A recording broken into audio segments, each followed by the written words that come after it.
Hey, everybody, it's your old pal Tom here on the Tom Gulley Show. Tonight, let me tell you about the boss, Mr. Bruce Springsteen. We are going to get into the nitty and the gritty of the boss tonight. And some people, this, by the way, is our cold open that we do for our audio podcast listeners, because we have to let our YouTube live show audience slowly file into the chat room for that interactive experience that we give on this program. And some of you may be wondering, why would I do a show on the boss, Mr. Bruce Springsteen? And there's two reasons, really. One of them is I've been watching these reaction videos. I love to watch reaction videos on YouTube where they play a song, usually an older song by an older artist, and it stuns me. It shouldn't, that there are artists that I take for granted in terms of knowing who they are, not their music or anything like that, but just everybody knows, right? I mean, everybody knows. And one that I saw recently was this girl, and she saw the live version of Bruce doing Rosalita, where there's girls coming up on the stage and kissing him or just grabbing him, and then they're gently taken away. It's all very, genteel. It's very polite. And all she could take away from that performance, which is incredible, by the way, was, is it okay with him if people are just coming on stage and kissing him like that? I mean, it seems like he would be violated or something. It just seems like, I don't know if that's okay.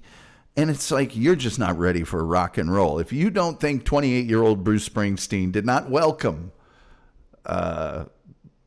gals from the audience just coming up and kissing him on the cheek, or whatever, or the stuff that happened. You can see the video. What's wrong with you? You clearly don't know anything about Bruce Springsteen. So while I'm here to help older audiences celebrate Bruce Springsteen, hopefully, like all of our shows, I'll tell you some things maybe about Bruce that you didn't know, or make you feel good about the things that you did know. But mostly it's for younger people who need to know Bruce Springsteen is a seminal figure in popular music and American culture. It's, the Beatles and Elvis and, one of those guys. And I'm about to tell a story, and I'm going to tell you right now, probably in keeping with the spirit of Bruce Springsteen, whose concerts sometimes, in fact, usually last 4 hours. This is going to be a longer than normal cold open because I got a story to tell you. And then later on in the show, I have a visual prop from the actual story. What do you think about that? All right.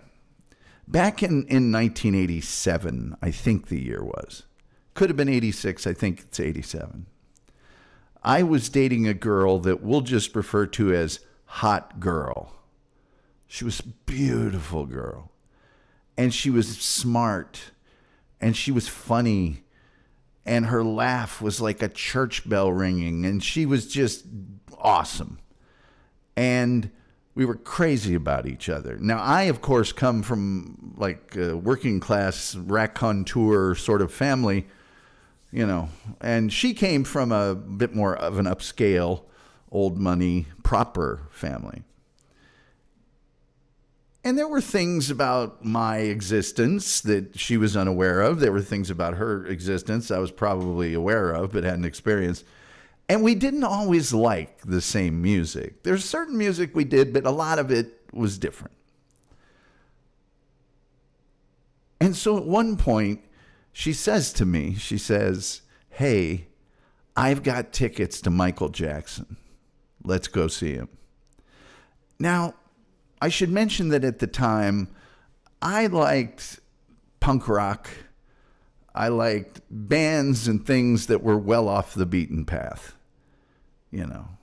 Somebody in college once said, you only like bands that 6 people like, and if 7 people like them, you're done with them. And I'm like, yeah, well, if one more person likes you, I'm done with you too, pal. But anyway, going to see Michael Jackson, although I realized he had some, earlier stuff I really liked, okay, I'll go because you're a hot girl.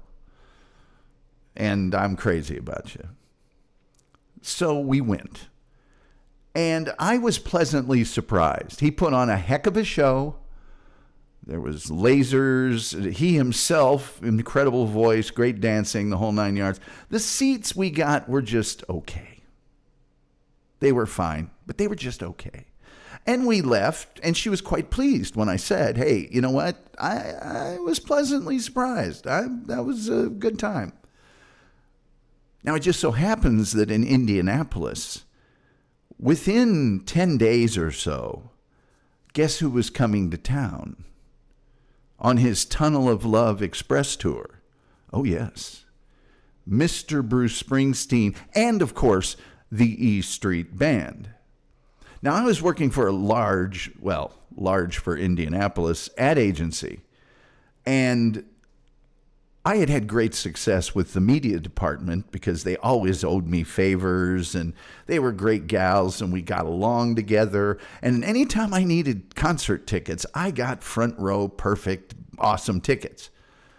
And I didn't know I was going to have this sort of challenge thrown down by the Michael Jackson concert. So I, very next day at work, said, look, I need tickets to the Springsteen concert coming up. And they said, Tommy, we'll see what we can do. The next day they came to me and they said, I'm sorry. And her face was crestfallen. I never knew what crestfallen looked like until I saw this woman's face, and it was indeed crestfallen. She said, the tickets I can get you, the regular tickets, they're just not that good. People are crazy for Bruce Springsteen, and they're not giving up the tickets. And I do have something, though, that's kind of interesting. It's kind of unusual. I said, okay, what's that? I've got some tickets that are like 6th row. I'm listening, but they're behind the stage. Behind the stage? Well, it's closer. Give me those. As it turned out, these were amazing tickets. We were just, 5 or 10 feet above the level of the stage and just a little further back. It's like we were almost on stage with the E Street Band. And the best part was we got to see the entire rest of the arena reacting, singing, doing all the things that a crowd does at a Bruce Springsteen concert. Now, for those of you who didn't go to the Tunnel of Love tour, I'd already been to 2 or 3 Bruce Springsteen shows, so I was, a veteran, if you will. When they entered the stage, it was set up like a carnival. Each of the band members came out. I think at one point 2 of them came out, but they all came out one at a time and got their ticket and took their place. And the crowd is screaming, Miami Steve, Niels, Max, every one of them. And they took their places on stage. And then finally Clarence, and finally Bruce. And just that, I'm looking at her, and she is just like looking at me like, this is the wildest thing I've ever seen. Then the show starts. And it's Bruce Springsteen's show. I'm hip deep in it. I'm not really paying so much attention to her until about 20 minutes into the show. I turn and I look at her, and her face is euphoric. And she looked at me and said, oh my God, this is awesome. And we danced and we sang, and Bruce, quite frequently, because he's Bruce, turned around and came to the back of the stage and said, how about you people in the Chief? And we all went crazy. And then about 2 hours in, the band says, hey, they finish a song and they all walk off. And she said, that is the best concert I think I've ever been to. And I said, what do you mean been to? They're coming back. She's like, what? They're coming back for at least another hour and a half, 2 hours. Let's go get some T-shirts. And I got a t-shirt. Hot Girl, who I called earlier today and couldn't get a hold of. If she calls back during the show, I'll put her on. Pretty sure I got her a shirt and a hat or something else. I'll see if she still has hers. I still have mine. I'll show it to you in a little while.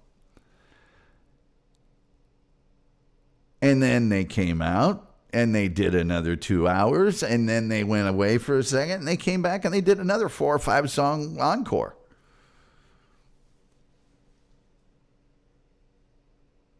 And on the way out, I said,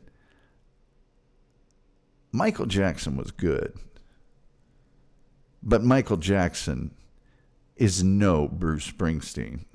And she just looked up at me and said, I hate you, and you're right. You're right. And it's a cherished memory.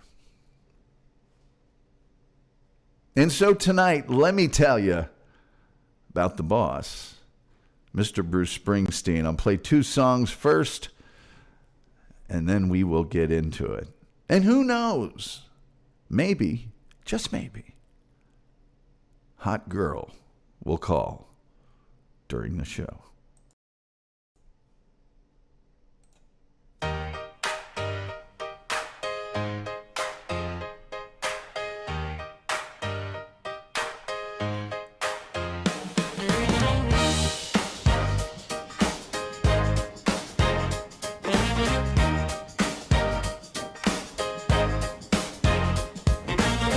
Tom steps in shining, lifting spirits in the room.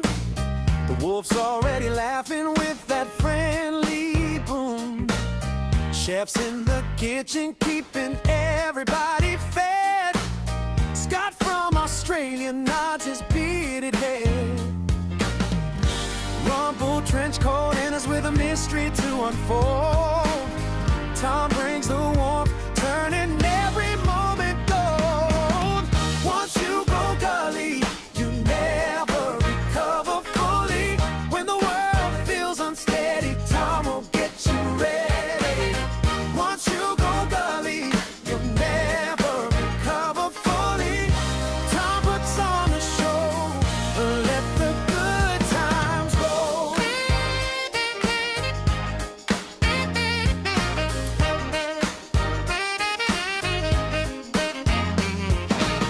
The wolf keeps up grooving with that easy midnight sway. Chef spins a ladle like when leading cabaret. Scott from Australia brings the thunder to the floor. Rumpled trench coat squints like he's seen this all before. Tom hits the rhythm and the whole room starts to move. Every single heartbeat falling deeper in the groove. Once you go gully, you never recover fully. When the world feels unsteady, Tom will get you ready. Once you go gully, you never recover fully. Tom puts on the show, let the good times roll. Oh, hey, yeah. Oh, yeah, yeah. When the lights turn low, Tom keeps the moment bright, lifting every spirit as they dance into the night. Once you go gully, you never recover fully. When the world feels unsteady, Tom will get you ready. Once you go gully, you never recover fully. Tom puts on the show, let the good times roll. Once you go gully, you never recover fully. When the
for Tom to go far, popping some pills for the man with the Letterman star. And if Tom came to your country, would you keep him for a while, surrounding yourself in his familiar smile? And when he comes around, the stadiums fill up fully. They shout, "Is that him, Mr. Gulley? Is that Tom? It's Tom Gulley." They yell, "Is that him, Mr. Gulley? Is that Tom? It's Tom Gulley." They say, "Is that him, Mr. Gulley? Is that Tom? It's Tom Gulley."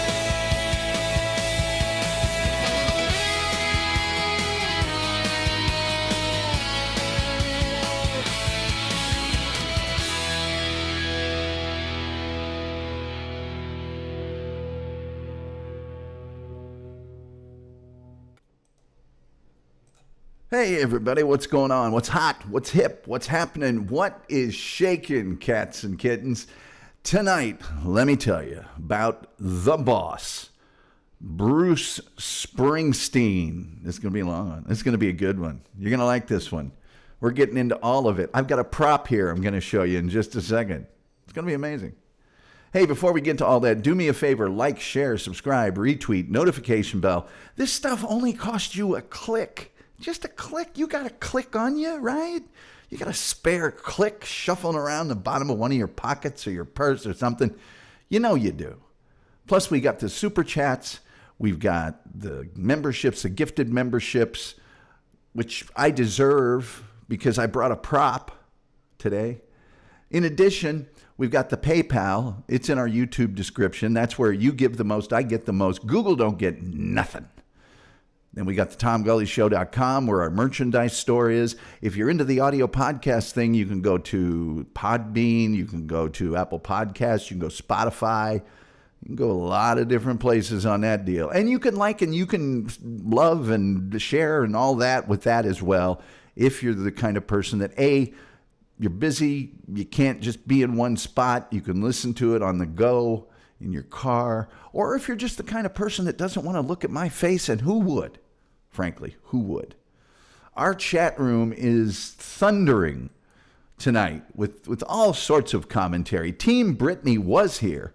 She said, can't be here tonight, but stopping by to give a like and show some love. Team Brittany, you're the prototype Tom Gulley Show follower. Couldn't be here, but left a like anyway. Come on. Terry Nee says, you're the boss. Thank you, Terry. I appreciate that. Christian Slater is here, and we're not even doing anything about spiders tonight. He says, I got a lot of dirt on this guy. The chef is here. He's in the kitchen with Mikey and Cooper, and he sent me a picture of a steak and stuff, which I'll show at a later time. I didn't get it loaded in for this show. Christian Slater says, Michael Jackson made a pass to me at the 1996 MTV Music Awards. I kind of doubt that. Terry Nee says, Courtney Cox.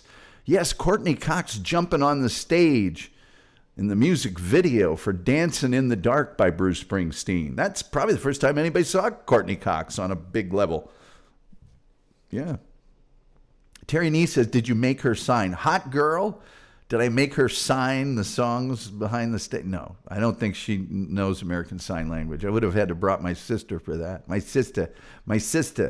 And the only concert I've taken her to was her and the senior lecturer. I took them to George Carlin. Guido Samurai is up, says, sup ninjas? Terry Nee says, Michael Jackson stole moonwalking from Tom during the disco era. Little known fact, but it is true. And he's not impressed by Springsteen, apparently. Doopa is here. The Triple D says, hello, Tom in chat. Hello, Terry. And we do have the most cheerful chat room on the internet, as verified by independent sources. Doopa is a big part of that. Let's see. Christian Slater with a bunch of fire emojis. Crappy at Life says, the man never used to spring in his life. Used to spring in his life? Springsteen? It's in his name. And then spider emojis from Christian Slater. Some more fire from the Guido Samurai, looks like. He says, no mentions of spiders yet, but loving this new tune. Loving the new tune.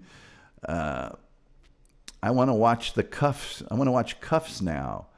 I don't know what that means, Guido, but that's okay. Pasta Patriot is here. Always good to see him. Dupa says good to see you. People saying hi. That's just part of the most cheerful chat room on the internet, is verified by independent sources. Guido Samurai says, this song is a banger, not going to lie. Well, you can thank our musical director, Leon Kennedy. He does all the song. We've got dancing emojis. And Terry Nee says, it's who? Well, before we get into Bruce Springsteen, I might as well show this.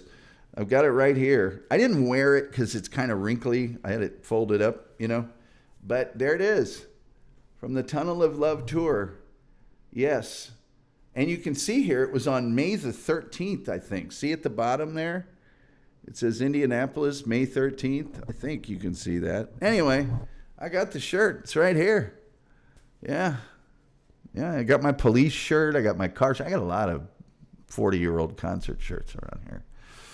So anyway, Cuffs is the greatest Christian Slater movie of all time, says Guido. Oh, I did not know that. I thought it was that radio one. What's that one called again? I forget. Who's got the pirate radio station? Anyway, let's get into it, shall we? Shall we get into it? We might as well. Look at this guy. This is him now at the age of 76. I think he's looking pretty darn good. Bruce Springsteen is an American singer, songwriter, and guitarist, nicknamed The Boss.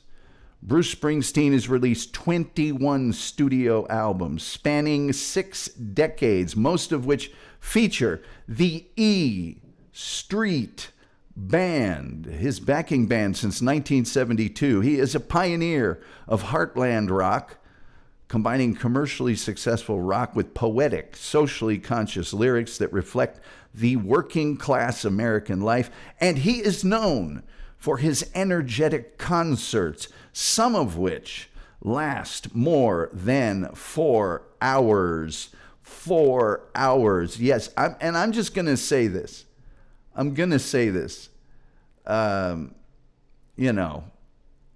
You have not lived until you've been to a Bruce Springsteen concert. And I know it's cliche to say that, but it also happens to be the truth.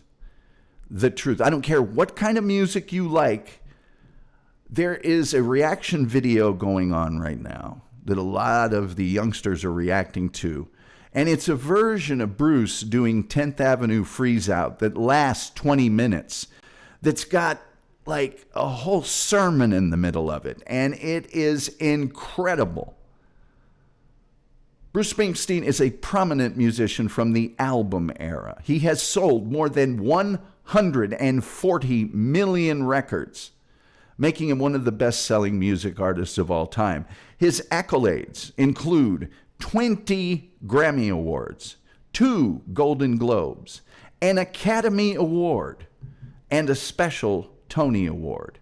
He was inducted into the Songwriters Hall of Fame and the Rock and Roll Hall of Fame in 1999. He received the Kennedy Center Honors in 2009, was named the Music Cares Person of the Year in 2013, was awarded the Presidential Medal of Freedom in 2016, and the National Medal of Arts in 2023. In 2010, Rolling Stone ranked Springsteen 23rd on its list of the 100 greatest artists of all time, describing him as the embodiment of rock and roll. And in 2025, Bruce Springsteen became one of only 5 artists to gross over $2.3 billion in touring, thanks to his 2023 to 2025 tour with the E Street Band. I will be introducing you to all of the members of the band in just a little while. Bruce Frederick Joseph Springsteen was born at Monmouth Medical Center in Long Branch, New Jersey, on September 23, 1949, to Douglas Frederick Dutch, in quotation marks, Springsteen, and his wife Adele Ann. Springsteen's father worked as a bus driver and other jobs, but his father had mental health issues throughout his life, which sadly worsened later in life. His mother, who was originally from the Bay Ridge neighborhood of Brooklyn, New York, worked as a legal secretary and was the family's main breadwinner. Springsteen attended St. Rose of Lima Catholic school in Freehold, where he was at odds with the nuns and rebelled against the strictures imposed upon him, though some of his music later reflected a Catholic ethos. In 2012, Springsteen said it was his Catholic upbringing rather than his political ideology that most influenced his music. He said his faith gave him a very active spiritual life, but joked that this made it very difficult sexually, and said, once a Catholic, always a Catholic. He grew up hearing fellow New Jersey singer Frank Sinatra on the radio and became interested in being a musician at the age of 7 after seeing Elvis Presley's performance on The Ed Sullivan Show. Very soon after, his mother rented him a guitar from Mike Deal's Music in Freehold for $6 a week. It took a few weeks of guitar lessons, but quit after it failed to provide him with the instant gratification he so desired. Yes. Dang on it, I'm looking for a visual here. Come on. Oh, come on. Where is it? Oh, here we go. In 9th grade, Bruce Springsteen entered Freehold High School, the public high school, but did not fit in there either. A former teacher said Springsteen was a loner who wanted nothing more than to play his guitar. He graduated in 1967, but felt so alienated that he skipped his graduation ceremony. He briefly attended Ocean County College, but dropped out. At age 19, Springsteen was called for his draft physical, but failed it because of a concussion he suffered in a motorcycle accident 2 years earlier, combined with his behavior at induction, both of which reportedly made him unacceptable for military service, which likely caused him to avoid military service in the Vietnam War. In 1969, when he was 20 years old, Springsteen's parents and his sister Pamela moved to San Mateo, California. He and his sister Virginia, who was married at the time, remained in Freehold.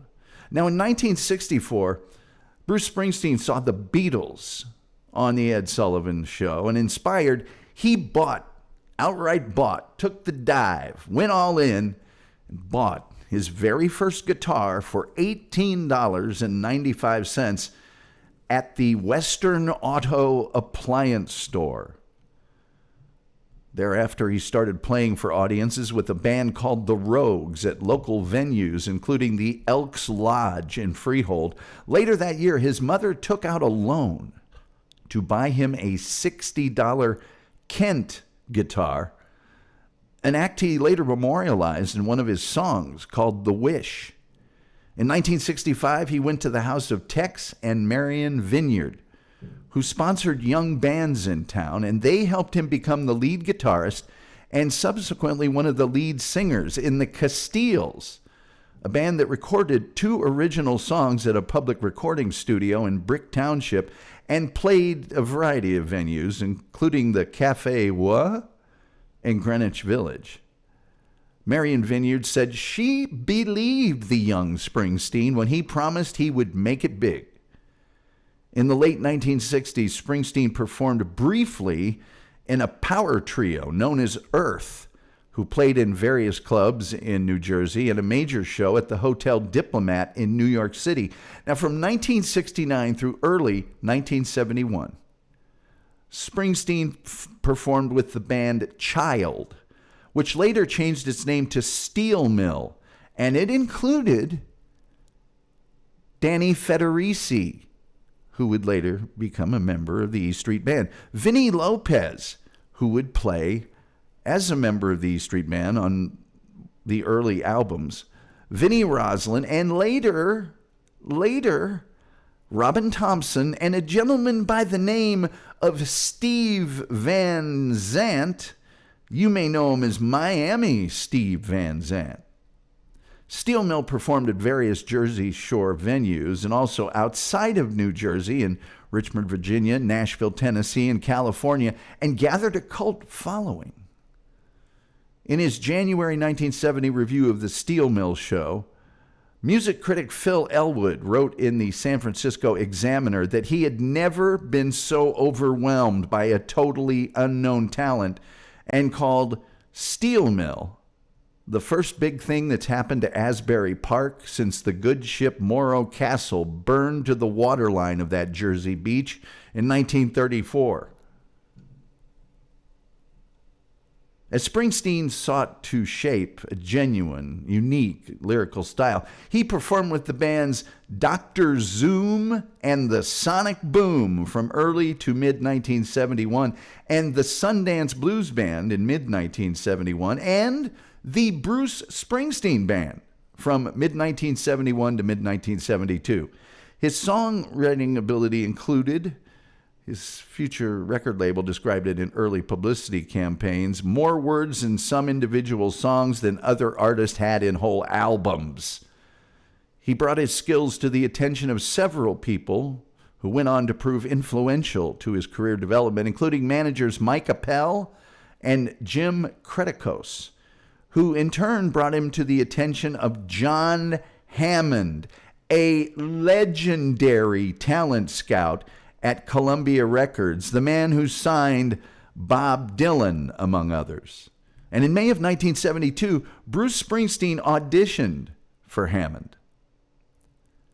In October of 1972, Springsteen formed a new band for the recording of his debut album, his very debut album, which was called Greetings from Asbury Park, New Jersey.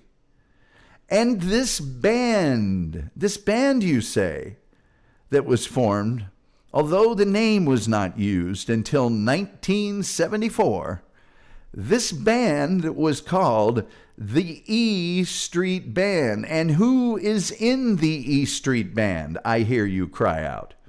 Well, of course, there would be the legendary Miami Steve Van Zandt, who went on to Sopranos fame, who went on to Lillehammer fame, and who played and wrote songs for a dozen bands, including Southside Johnny and the Asbury Jukes, a band that was very good friends with Bruce Springsteen. Joining the band after Miami Steve left for a little while was a guy who really ought to have his own show on this particular program, and that is Niels Lofgren. Niels Lofgren, it's a super group when Niels Lofgren joins it. If you guys have never heard of Niels Lofgren or seen any of his live stuff, it's incredible. Also in the band was, well, a lady that would become Mrs. Bruce Springsteen, Patti Scialfa, who performed with a lot of other bands, including, she's on an album, I think, of Southside Johnny, an incredible singer. Who was on bass? Well, that would be Mr. Gary W. Talent.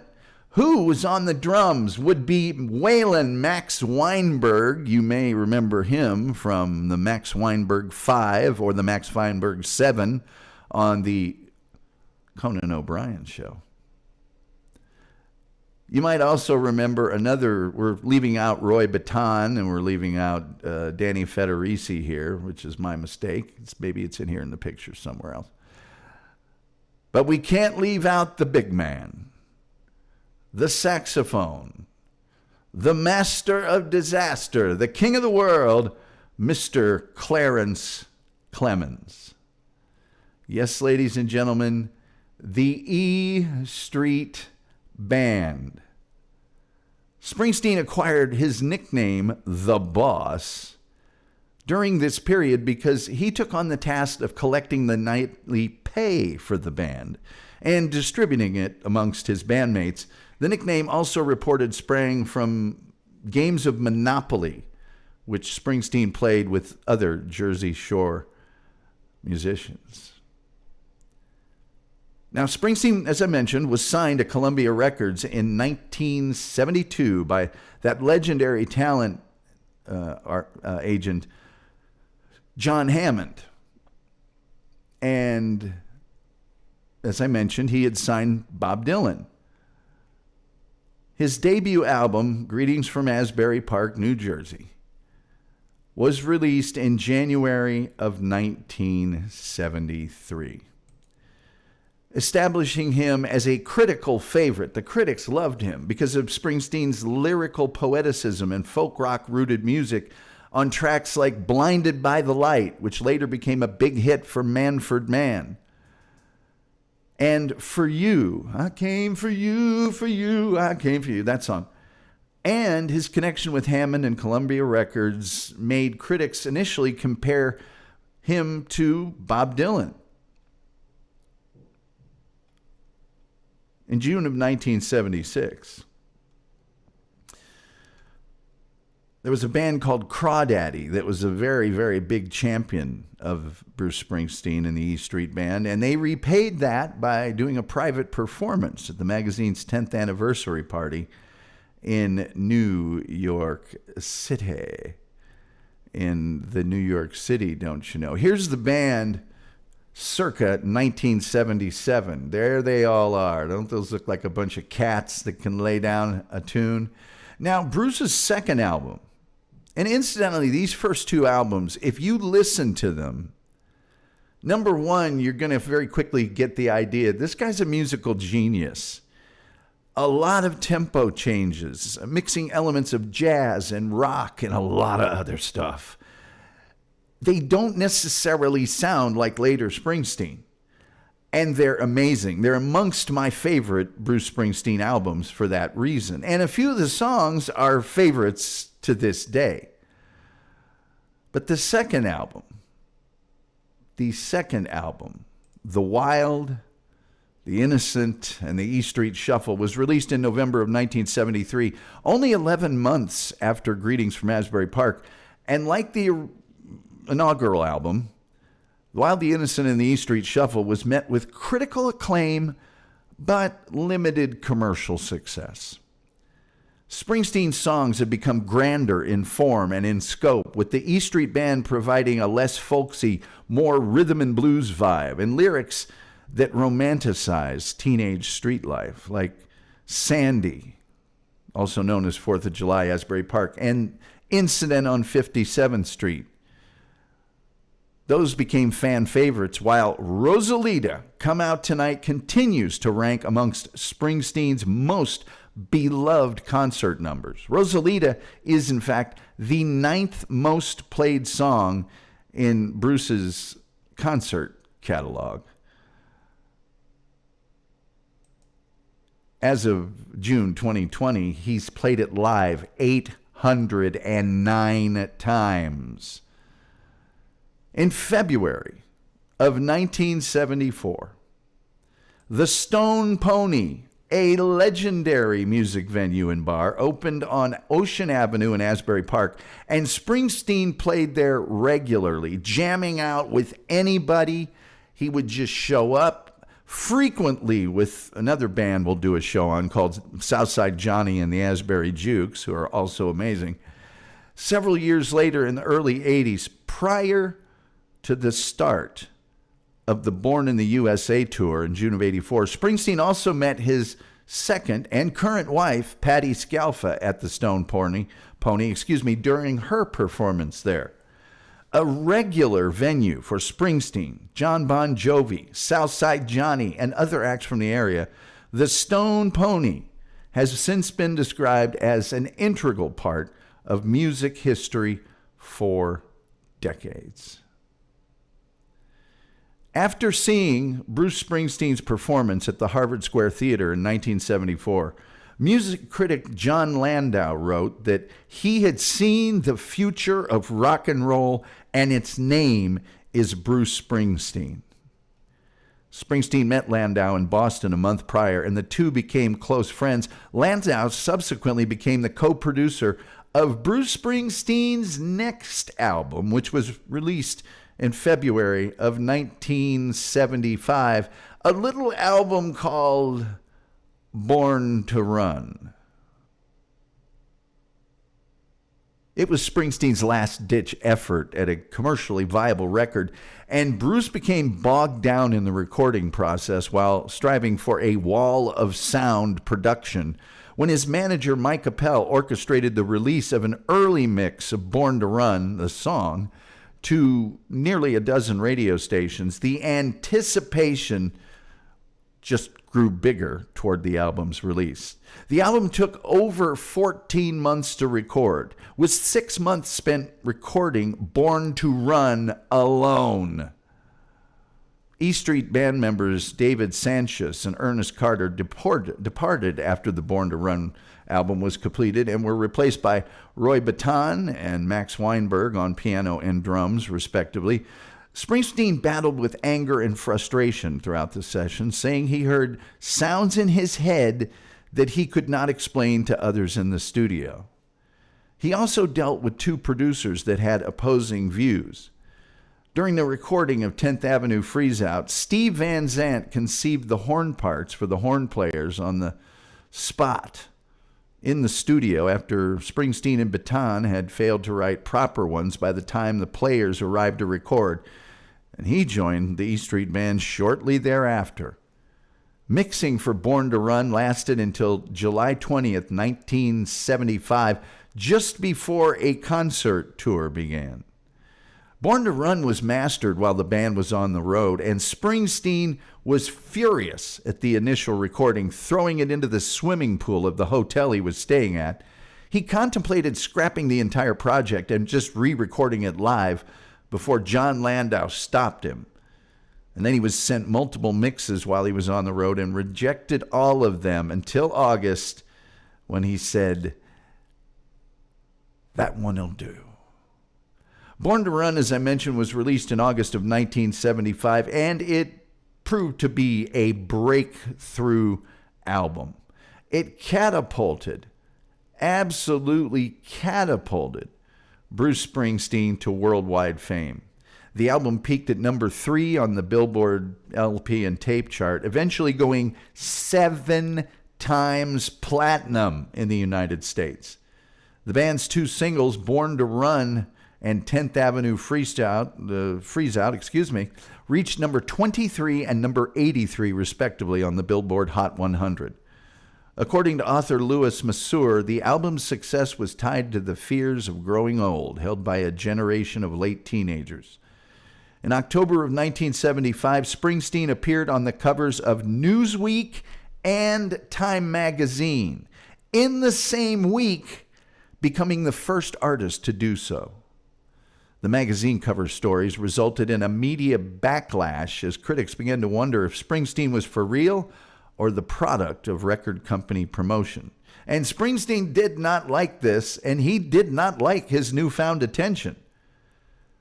When the E Street Band arrived in London for their first concerts outside North America, Springsteen personally tore down promotional posters in the lobby of the Hammersmith Odeon. Why don't we look at some of your chats?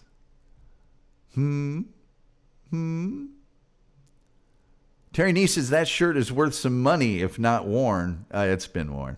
Is that Bob Levy? No, it's not Bob Levy. I wish it was Bob Levy. I love Bob Levy. Supposed to be on his show again soon. I don't know when. I never know when. Crappy at Life says, he's no G.G. Allen, that's for sure. Well, no, I've met G.G. Allen. Crappy at Life says, you can say that again. Oh, no, Dupa says, Crappy at Life. Dupa says, my friend and I got Men in Black. We had nosebleed seats, and a gentleman came up to us and gave us first row seats. It was crazy. Oh, Dupa. Steve Van Zandt is as good as Springsteen in concert.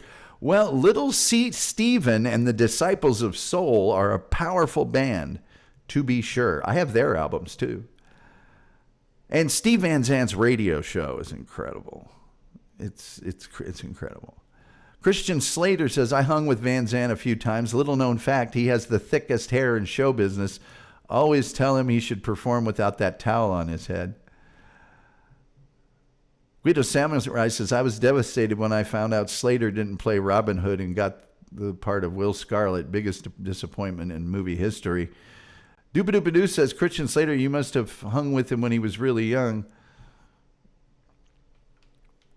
Now, a legal battle with that early manager, Mike Appel, kept Springsteen out of the studio for nearly a year, during which time he kept the E Street Band together through extensive touring across the United States, and he just continued writing new material.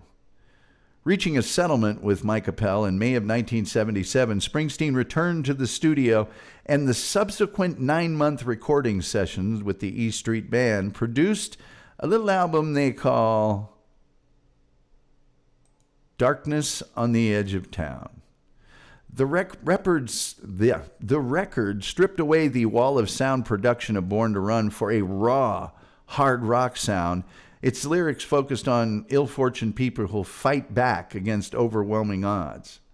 Released in 1978, Darkness on the Edge of Town sold fewer copies than Born to Run, but it remained on the Billboard chart for 167 weeks, selling 3 million copies in the U.S., and its 3 singles, Prove It All Night, Badlands, and The Promised Land, performed modestly.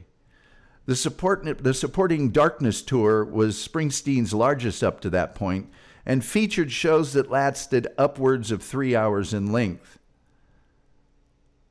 The staff of Ultimate Classic Rock said the tour solidified Springsteen and the E Street Band as one of the most exciting live acts in rock and roll history. I can also tell you that early on in Bruce's career, he was being asked to open for a lot of big, at the time, artists. One of which I believe was Anne Murray. I don't think it was Helen Reddy. I think it was Anne Murray. And the band's manager insisted, you really want to let him play after you. And they said, no, I'm the big act. He's the opener. And they very quickly tired of doing their act 3 and 4 hours after the concert began. By the late 70s, Springsteen earned a reputation as a songwriter whose material could provide hits for other bands. Like I mentioned, Manfred Mann's Earth Band got a #1 hit with a heavily rearranged version of Blinded by the Light. Patti Smith reached number 13 with her version of Springsteen's unreleased Because the Night Belongs with Love. Yeah, that song. The Pointer Sisters hit number 2 in 79 with Springsteen's then unreleased Fire.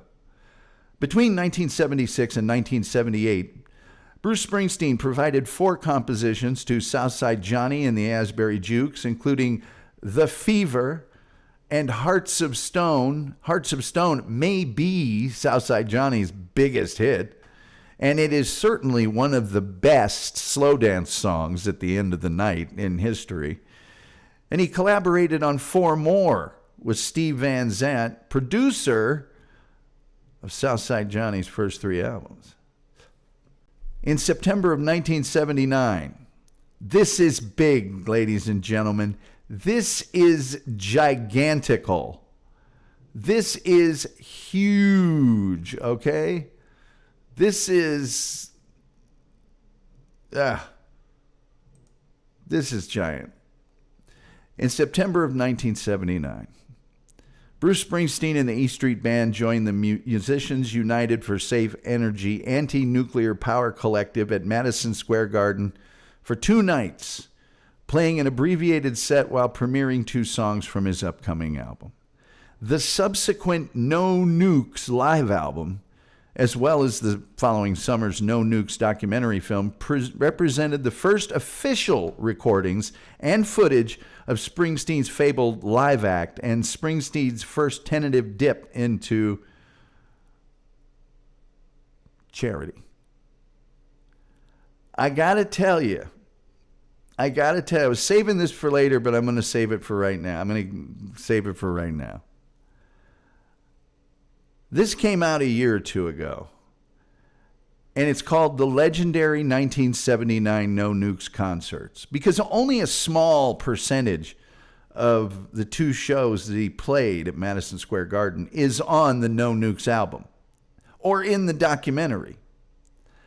This right here, which you can get on Amazon this minute, the legendary 1979 No Nukes concerts, Bruce Springsteen and the E Street Band, it comes with 2 CDs, it's a double album, and a DVD of the concert performances, and a torn ticket stub from that night.